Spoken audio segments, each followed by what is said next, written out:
araw mas mga presentation, no? Ano yung mga ginawa, mga pre-work na ginawa ng GDP at ng Akbayan, no? In the past year ba? Or in the past months?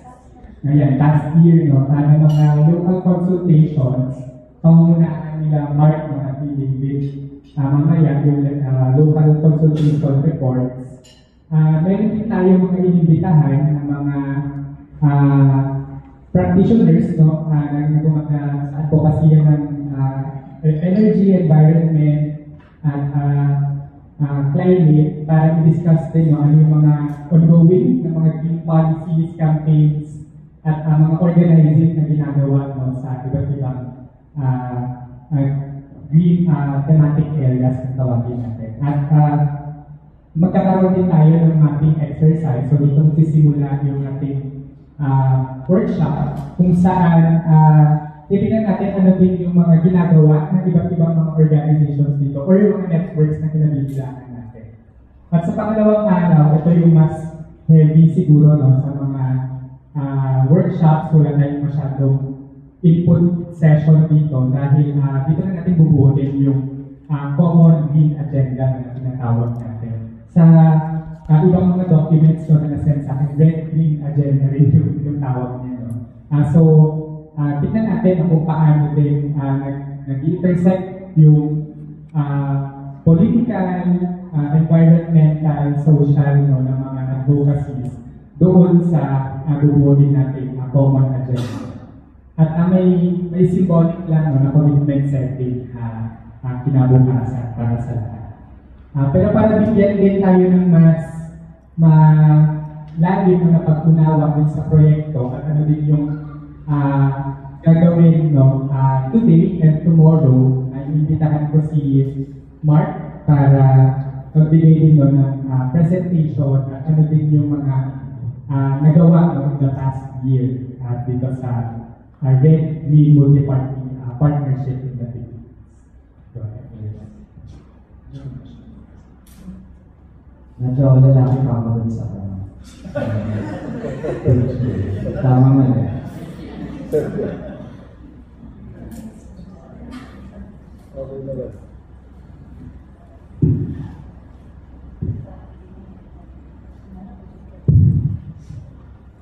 Thank you, Cheng.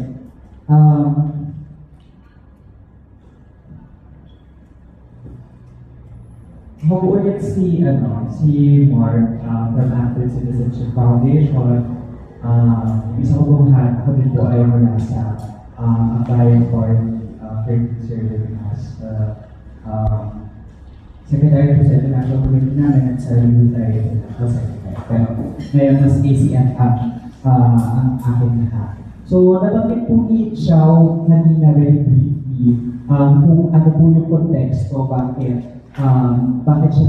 may terminology na Red Green project. So, ito pong project na ito, kanyang full title ay Red Green Multi-Party Partnership in the Philippines and Mongolia.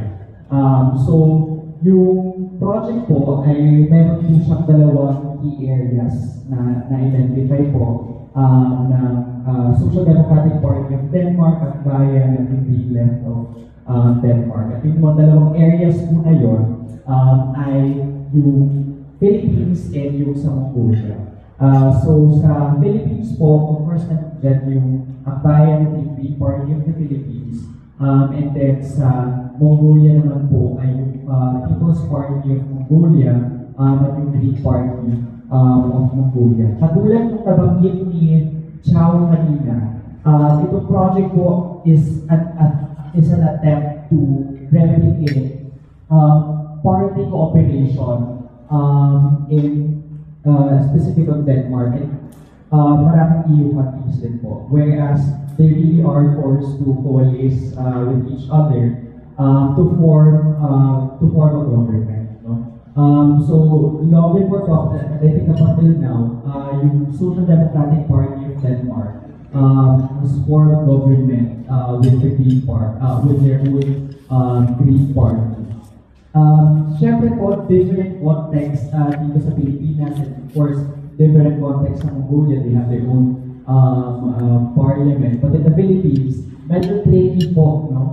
Yung pagkakaroon ng coalition work within parties. Kasi yung political parties po natin dito sa bansa is around 163, if I'm not mistaken, from the last 2025 elections. No? In 2022 po, nasa 170. At alam naman po natin yung context sa atin, yung mga party list po yung mga parties sa Pilipinas ay walang una, hindi credible, pangalawa, wala talaga ideologiyang tinututungan.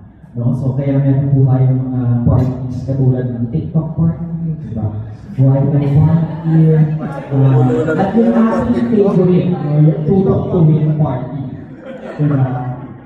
So, lahat po lang iyon ay mga partido na nabuo dahil sa mga dinastiya, dahil sa mga businesses na binibenta yung seats sa Congress. Yung ideya din po ng project na ito ay yung observable po from social democratic parties na medyo naiiwan yung green agenda. Or, kumbaga parang mas ina-advance ng social democratic parties around the world kasi nakatutok dun sa welfare system, diba po? So, mas social justice po yung tungkulin at yung parang nakapronta sa mga socialist or social democratic socialist parties. Yung gusto po ng project ay maging pronta din, no, ng mga social democratic parties yung green agenda sa kanilang mga policy priorities, and at the same time, to build constituency as well, no, doon sa green agenda. Kasi kung observable naman din po last election, no, medyo mahina, no? Although may dalawang coalition sa itin na naglabas ng green agenda, yung Green tapos Panatang Lutian. No? Ito po ay hindi kumbaga naging center stage ng political discourse at that time. No? So gusto po natin na political parties like Bayan, and of course Green Party of the Philippines, and other major political parties, civil society organizations, should have a green agenda at the forefront, a unified common green agenda. So yun po. Bakit po Philippines po nasa bansa po tayo? So tayo po yung nasa receiving end ng climate crisis.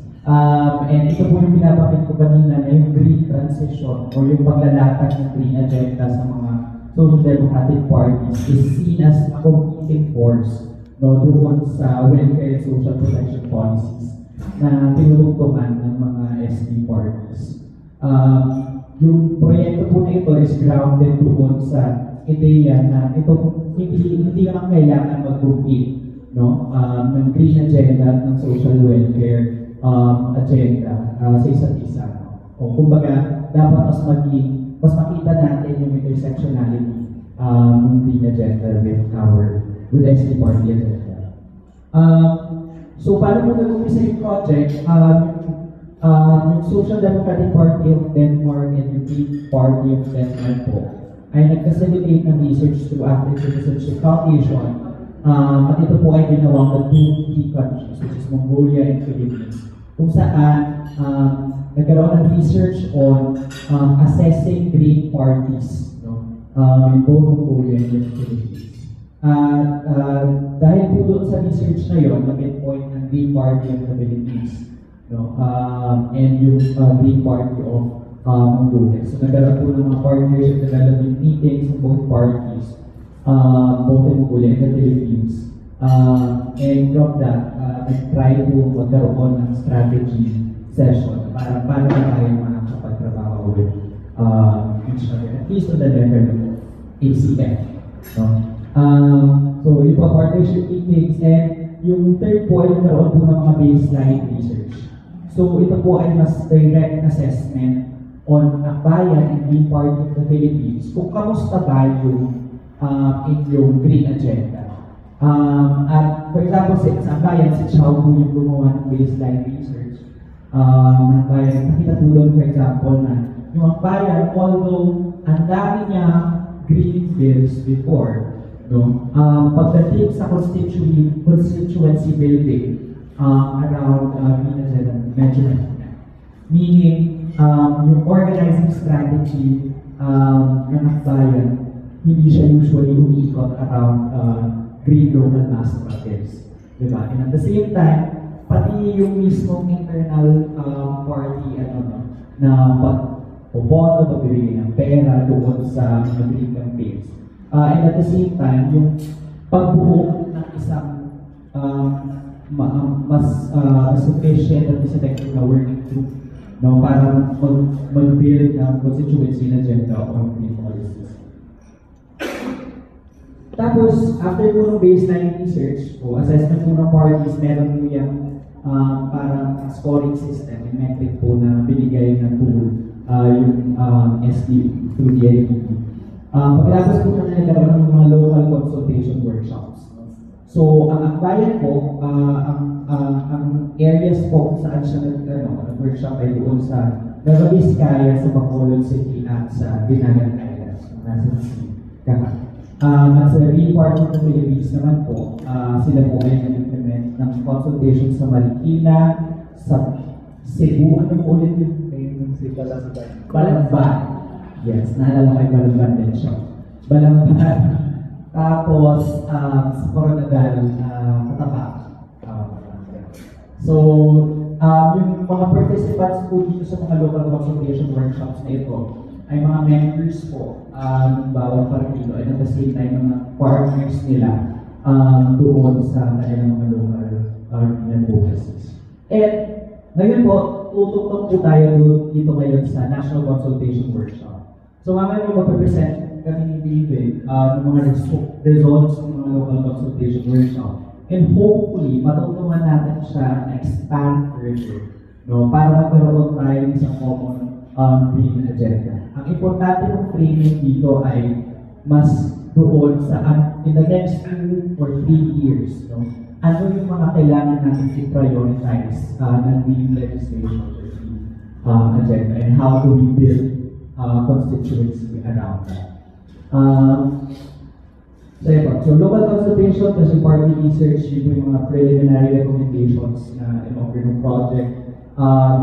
Today po, gusto po natin mangyari, consolidate po yung insights from all the regions, yung mga local consultation reports po na by ng GBQ, yung insights po na nandito. Mag-convene po, of course, yung mga experts, CSOs, at yung mga individuals that are directly working within the field, and we have to share the agenda that will serve as a blueprint for advocacy. So, marami naman po tayo pwedeng for example, sa Green Farm Coalition, kumbaga nagkaroon sila ng electoral agenda, pwede rin po natin maging reference yun. Basta again, yung framing po natin for the whole consultation is what should be prioritized in the next 2 to 3 years ng sama-sama. So, that's all for ang ipapasok ko na location. Ako din mag-report. Thank you, Mark. Sige po, palapakan natin si Mark.